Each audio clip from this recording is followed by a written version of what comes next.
Pemirsa, warga Buteng ramai-ramai melanggar protokol kesehatan dengan berjoget massal tanpa jaga jarak dan menggunakan masker. Polisi langsung membubarkan warga dan menutup tempat wisata tersebut.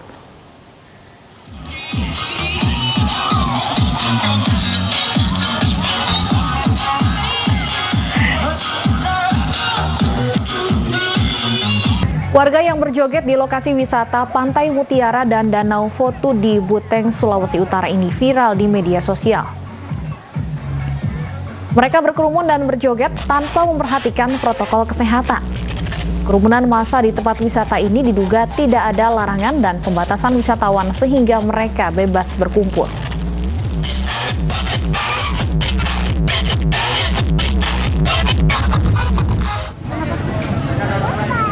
Polisi langsung mendatangi lokasi aksi joget warga, namun acara sudah bubar. Polisi akhirnya membubarkan warga yang masih berada di lokasi dan meminta mereka pulang. Polres Bau-Bau akan memanggil pengelola tempat wisata dan pemerintah setempat untuk dimintai keterangan. Polisi juga tengah menelusuri kapan persisnya peristiwa ini terjadi. Yang masih buka itu memang pengunjung cukup banyak ya, namun karena memang tidak ada penutupan tempat wisata dari pemerintah daerah ataupun dinas pariwisata, maka tempat-tempat wisata tersebut padat dikunjungi oleh para pengunjung ya.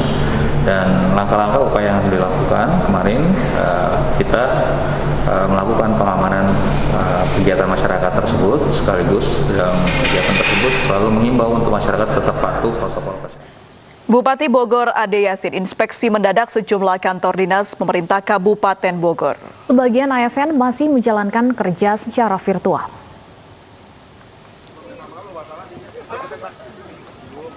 Bupati Bogor menyidak sejumlah kantor dinas di lingkungan Pemda Kabupaten Bogor. Tidak ada sanksi tegas bagi ASN yang melanggar atau belum masuk kerja karena masih dalam suasana pandemi. Dalam sidak, Bupati Bogor menyampaikan ASN membuka diri dan profesional dalam menjalankan tugasnya sebagai abdi negara.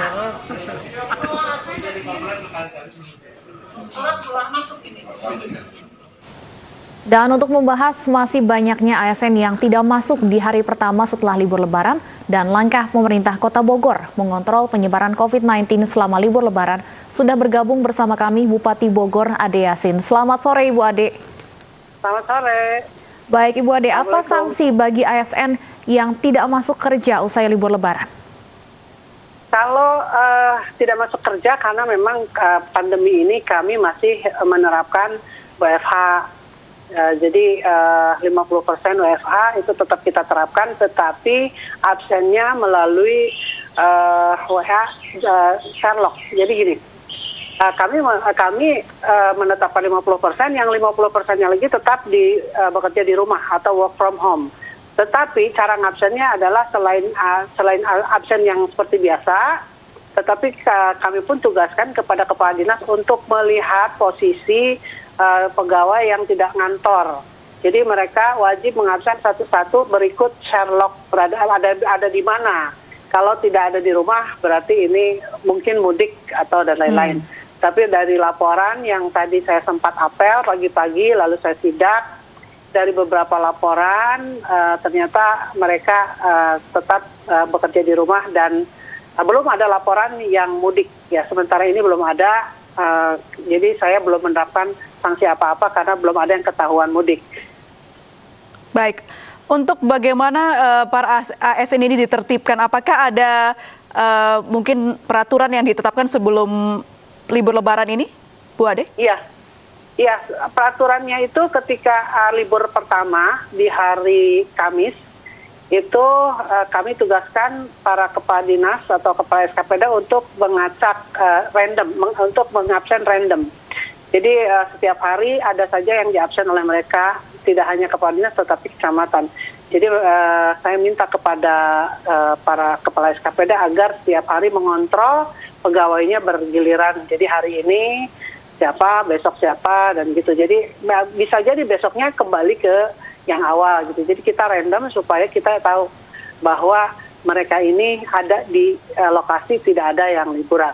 Jadi kalaupun ada yang ketahuan liburan, pasti ada sanksinya karena kan pemerintah sangat ketat sekali untuk melarang ASN mudik. Tapi hari ini di apel tadi saya sudah tanya, belum ada laporan. Lalu tadi pun yang ASN yang masih WFH 50%, itu pun kita wajibkan untuk di absen melalui Sherlock. Baik, berbicara mengenai libur Lebaran, Ibu Ade, beberapa tempat wisata, bahkan mungkin seluruh tempat wisata memang saat ini dalam kondisi ditutup ya, mengantisipasi adanya kerumunan. Sampai kapan rencananya penutupan ini akan dilakukan? Ya, penutupan ini kan situasional. Ketika Lebaran kemarin pada saat kondisi larangan mudik, jadi kami memutarbalikan atau memutar arah kendaraan-kendaraan non-F ya untuk kembali ke wilayahnya masing-masing. Jadi kan pada saat kita larangan mudik itu atau penyekatan, ini kita tidak bisa tanya satu-satu kendaraan. Jadi kalau apakah mereka mau mudik atau mau wisata, karena bisa saja niatnya mudik tetapi pura-pura jadi wisatawan kan begitu. Jadi kita memberikan diskresi kepada petugas, ya, terutama juga kepada pimpinan penyelenggara kegiatan penyekatan, seperti Pak Kapolres, Pak Dandim, Pak Satpol PP, Dikadisub untuk melakukan diskresi apabila sudah macet, mereka wajib untuk memutarbalikan. Dan yang diutamakan adalah yang di luar plat nomor F itu yang diputarbalikan tanpa harus dilakukan tanya jawab apakah mau wisata atau apa, karena kapasitasnya yang sudah penuh, kapasitas jalan itu sudah penuh sehingga akan menimbulkan kemacetan dan kerawanan. Jadi di tempat wisata pun seperti itu, ketika kapasitas, karena kami menentukan 50% untuk tempat wisata. Ketika kapasitasnya sudah 50%, yang baru datang, karena wisata nggak mungkin sejam 2 jam, pasti seharian. Jadi kalau sudah memenuhi 50%, terpaksa diputar balik gitu. Jadi mohon maaf saja, bagi yang memang niatnya berwisata, terpaksa harus kami putar balik karena sudah memenuhi kapasitas gitu. Untuk mengawasi jalannya protokol kesehatan dengan baik dan benar untuk wilayah, untuk sektor wisata dan juga restoran dan juga pusat perbelanjaan umum, seperti apa pemerintah mengawasinya, Ibu? Iya, sebelum Lebaran, bahkan sebelum puasa, kami sudah membentuk tim internal dari masing-masing tempat usaha seperti mal, restoran, hotel. Jadi dibentuk oleh tim gabungan kami atau tim dari Satgas 19, COVID-19. Jadi tempat wisata, satgas-satgas internalnya dilatih untuk kemudian menjadi pengawas di masing-masing tempatnya, yang di wisata-wisata, yang di hotel, yang di mall gitu. Jadi kami tidak meng-hire orang dari luar atau membuat tim baru, tetapi tim mereka di dalam saja sudah cukup untuk mengantisipasi dan menjaga keamanan dari masing-masing tempatnya mereka. Dan ini juga dibekali dengan pelatihan dan dengan tanda-tanda seperti jaket, ya, diberikan jaket bahwa mereka adalah petugas. Seperti di mall, kalau memang sudah kapasitasnya cukup, pintunya ditutup begitu, atau yang tidak jaga jarak diberi di-announce oleh para petugas untuk tetap menjaga jarak. Oke, baik. Terima kasih Ibu Ade Yasin, Bupati Bogor, sudah bergabung dan berbincang bersama kami. Salam sehat selalu, Ibu. Polisi membubarkan kerumunan wisatawan di Pantai Cilegon, Banten. Salah satu wisatawan diketahui mabuk usai menenggak minuman keras. 1 tahun yang Maha Esa, 2 Marsana adil dan beradab, 3 bersama itu. Salah satu wisatawan remaja kedapatan mabuk saat polisi dari tim Jawara Polres Cilegon membubarkan kerumunan di Pantai Bandulu. Remaja yang mabuk kemudian diperiksa identitas serta surat kendaraannya. Belum mandi sama sekali. Puluhan anggota tim Jawara mendatangi Pantai Bandulu, Cilegon, Banten untuk membubarkan kerumunan setelah adanya instruksi Gubernur Banten terkait penutupan lokasi wisata. Para pengunjung berrekreasi menghabiskan libur Lebaran tanpa pengawasan protokol kesehatan. Berikut jajaran Polda Banten melaksanakan himbauan atau edukasi kepada para pengunjung untuk segera membubarkan diri berdasarkan instruksi daripada Pak Gubernur dan juga adanya surat edaran daripada nomor 13/2021 tentang pembatasan. Polisi terus melakukan patroli dan operasi pembubaran wisatawan di wilayah hukum Polres Cilegon. Saat ini 12 lokasi wisata pantai ditutup. Dari Cilegon, Banten, Tim Liputan iNews melaporkan.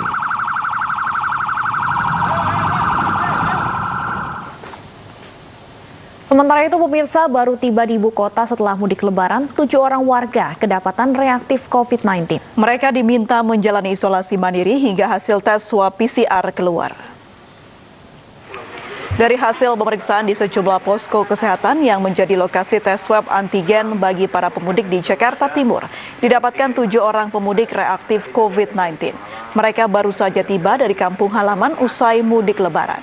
Selanjutnya warga yang reaktif COVID-19 diminta menjalani tes swab PCR dan karantina mandiri sampai hasil tes swab PCR keluar.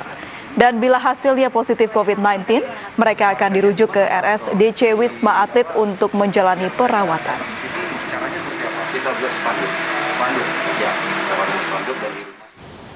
Pemerintah mengkhawatirkan munculnya klaster arus balik lebaran. Lalu bagaimana mengantisipasinya? Sudah bersama kami di Lantas Polda Metro Jaya, Kombes Pol Sambodo Purnomo Yogo dan epidemiolog Universitas Indonesia Tri Yunis Miko. Kita sapa terlebih dahulu. Assalamualaikum Bapak-Bapak.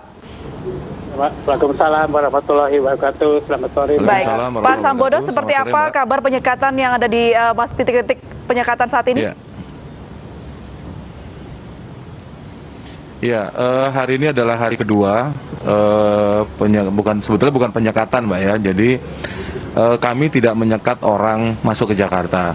Yang kami lakukan adalah memastikan bahwa para pemudik yang kembali ke Jakarta ini dalam keadaan sehat, artinya bebas dari COVID-19.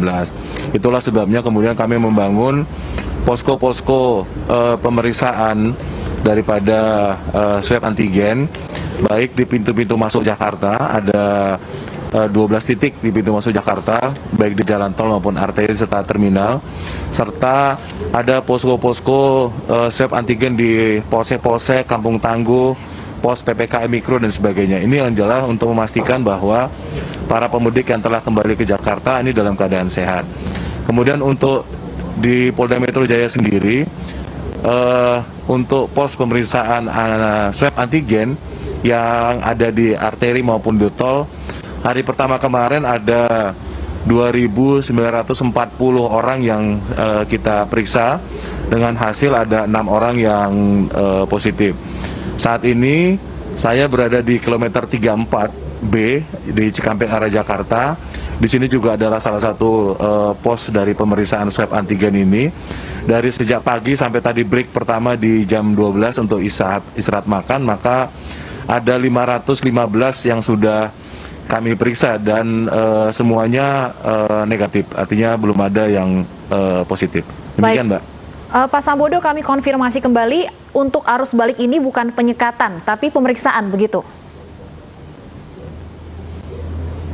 Iya, betul.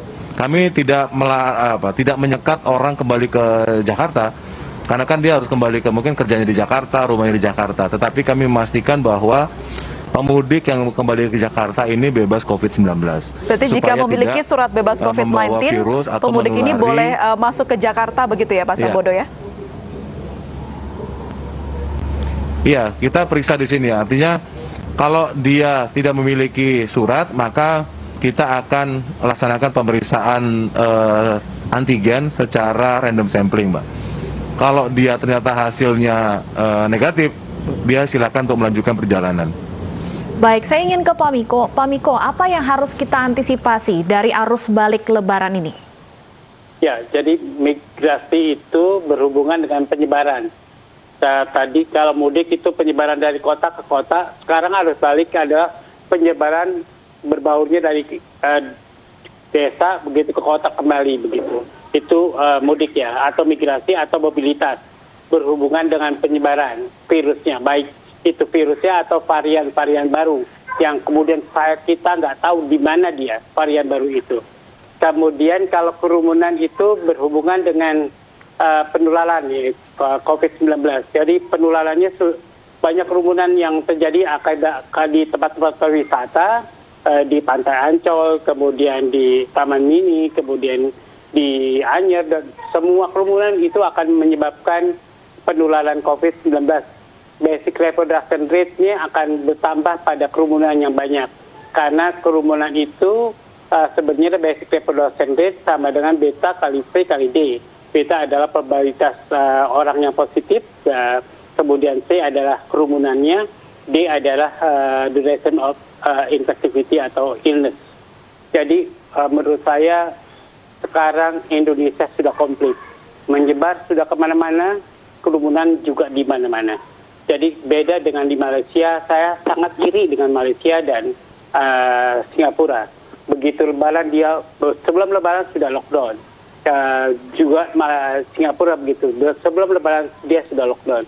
Jadi masyarakatnya terhindar dari penularan COVID-19 dan penyebaran COVID-19. Begitulah negara kalau mau konsentrasi dengan rakyatnya, supaya rakyatnya terhindar dari infeksi COVID-19.